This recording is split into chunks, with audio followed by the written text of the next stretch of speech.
Hello everybody, Bob Password, and in today's video I'm talking about my current stance on Halo 5 and some personal thoughts and insight about the Halo YouTube and Halo community. I figure this is a good time to do so since Halo 5's monthly updates have stopped coming and some other Halo YouTubers have done similar-ish videos as of late, such as Late Night Gaming, who I've met once, and my heterosexual Helioscroll lovers, the Actman and JKP Rising. As well, I've seen a few other YouTubers doing similar videos as well. Now, before I begin, I'd like to apologize for being late on this video. If you didn't notice, I upload once every 5 days with exceptions here and there, but I was on vacation, so all I could do production-wise was write the script, and then I had to go get some gameplay, blah, blah, blah. But anyway, let's begin. And I want to say, I'm going to take the gloves off this time around, because I just don't give a fuck, okay? But to clarify, these are my opinions and thoughts that I've made in my small bubble. You're probably going to disagree with me. You may get angry, and I may be wrong, so remember that. Now, when it comes to the Halo fanbase, I have a 60-40 or 40-60 rule that I use a lot.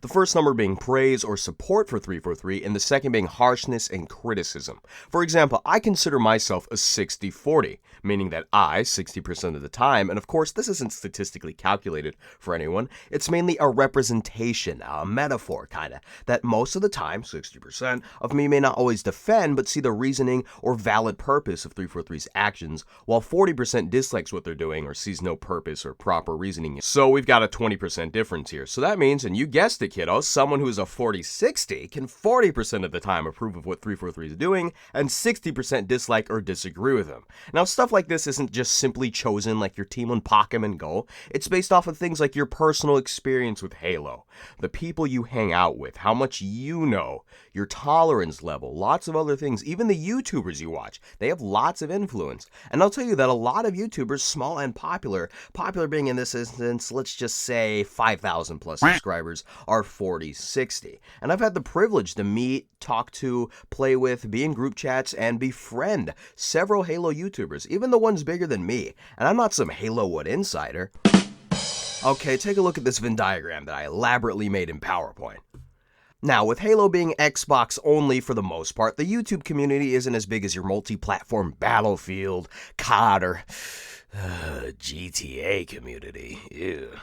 Meaning that for the most part, everyone kinda has a connection to each other, and it's not through like a string of 20 people, because with that logic, I might as well be friends with Tom Cruise. It's more of a string of like 3 people, maybe less, maybe more. For example, with me, by knowing and being friends with Reflex Halo and JKP Rising, I befriended the Actman. Through him just a few weeks ago, I talked to and played Halo with Wyvern Zoo into Spearhead, though neither of us friended each other that day.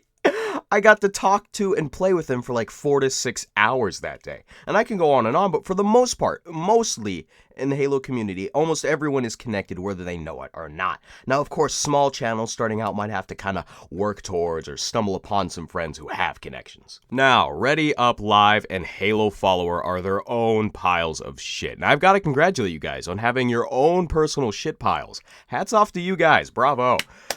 But anyway, I've not only been lucky enough, but I've taken advantage of and capitalized on the fact that I can easily get into contact with other YouTubers. And I love meeting new people. It's always such a fun experience for me. But anyway, back to the numbers. From my field of view, my opinion, there are more 40-60 Halo YouTubers from what I've seen. This doesn't mean us 60-40 folks are endangered. It doesn't mean that we're with Marina Joyce right now. No, there's just less, and that's not a bad thing. These 60-40 and 40-60 are the more reasonable, compatible, within arm's lengths of each other to get their points across. And those are the ones I like. Reasonable, sensible, constructive criticism, the ability to see from a developer's perspective. And I think the Halo community can always use more of these people. And of course, 50-50 people exist. It's just that I like the 40 and 60 people more. But because as a 50-50, I know 343 is an absolute piece of shit.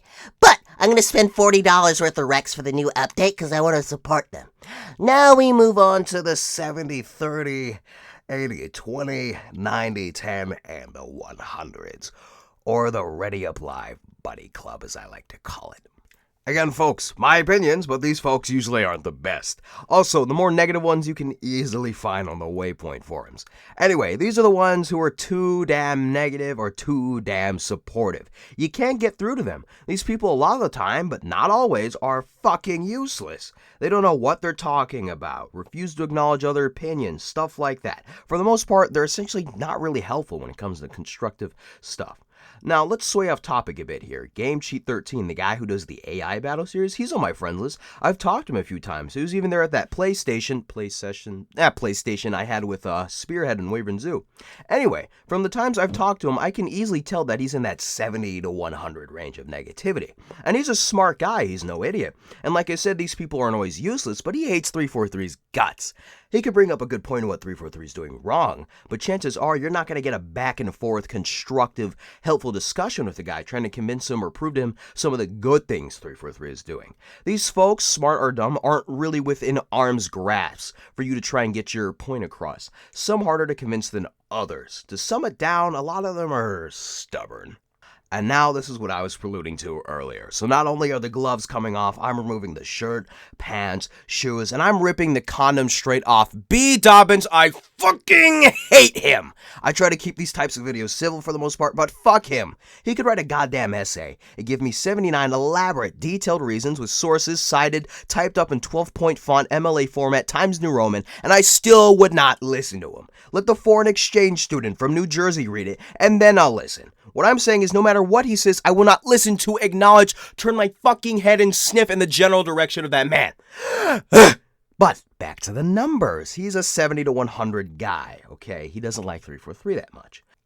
Now, to the absolutely negative folks, I'm going to tell you something, Junior. Believe it or not, 343 is actually capable, as well as actually already done some good and helpful things. I know it's hard to believe, and I'm not saying all the time, but they have done really good stuff. Apart from the Halo 5 campaign. And the folks who want Bungie back, they're not doing too hot right now either. Remember that. And on an unrelated note, Activision invested a hefty amount of money in the mind control technology shortly before acquiring Bungie. But that's probably a coincidence. Also, if you want some more Halo, go try out the new COD. Looks really original. Good stuff. Anyway, we're about to wrap up the numbers talk and start moving into a more positive direction. But before I do that, fuck you, B. Dobbins. Okay, let's go. Now, we've got the 100s, or the Ready Up Live Buddy Club, as I like to call it. So happy 343 can do no wrong. As a matter of fact, they never have.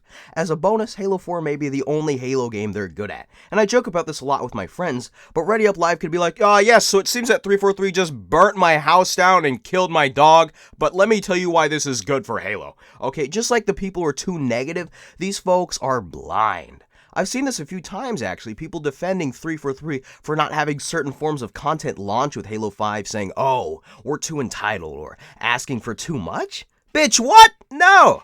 Now, free DLC is an awesome thing, and 343 didn't start the trend, but they were definitely one of the early AAA big titles that did this free DLC in exchange for microtransactions on next gen, GTA being another game. What that really means is no season pass, thank goodness. And I have no problem with it. I think they might have sparked a trend for other games, which I hope they did as well. It worked good for Halo 5. You know, next time you meet a squeaker in game chat, thank him and his mommy's credit card for paying for these updates. And you know, off the top of my head, Titanfall 2 is doing this stuff. So that's an EA-owned game. Think about that. This trend just might go somewhere, and I hope it does. But back to what I was saying earlier, a good portion of that content in the free updates is stuff that should have shipped day one with Halo 5.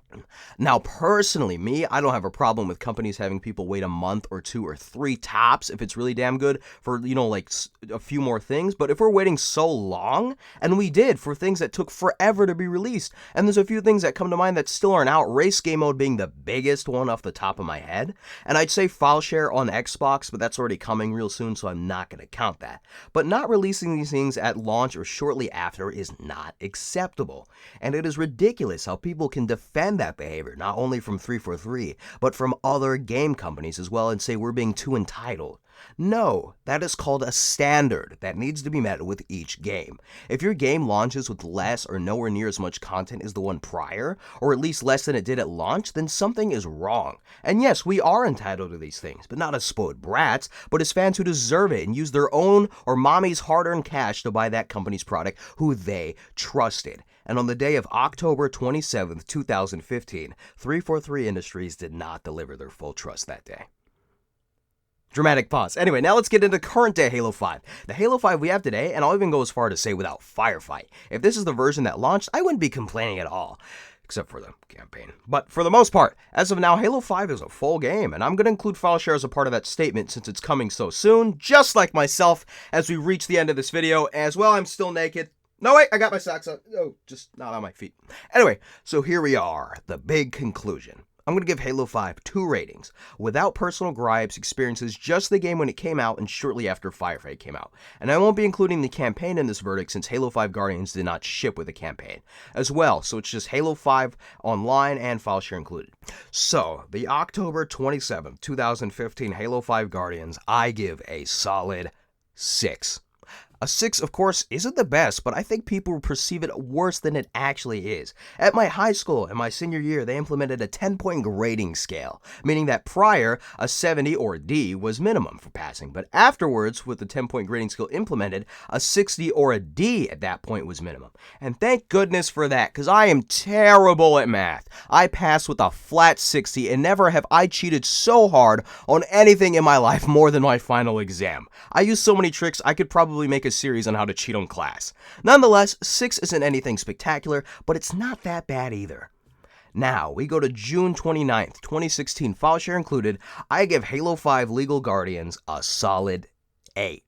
Now, for you Halo 5 players in it for quite some time from the beginning, or, a little less, that might be a little too high for you. And you're right. So if I put personal gripes, experiences, wait time for content expected at launch, then Halo 5 gets a 7. Remember, no campaign included and with file share. But that's not how you properly rate a game. You rate it for what it has. I may have a big cock, but I did video game journalism and news reviews for a year and a half. Of course, I'm no expert, but I've picked up a few things. If you give a new player Halo 5 right now, it's not that bad of a game. When you review a game, you want to be unbiased. Do all video game journalists and Halo YouTubers do that? Fuck no! But others do. So Halo 5 at launch is a 6. Halo 5 after Firefight is an unbiased 8, and a mendicant biased 7. Well, folks, on that note of that terrible joke, let's wrap things up here. I'm sure I got stuff wrong. You don't have to agree with me. Opinions are a thing. It really doesn't matter because it's the internet. B. Dobbins, please don't sue. And thanks for watching, and I'm terrible at ending these discussion videos. Bye. Each day I grow some more.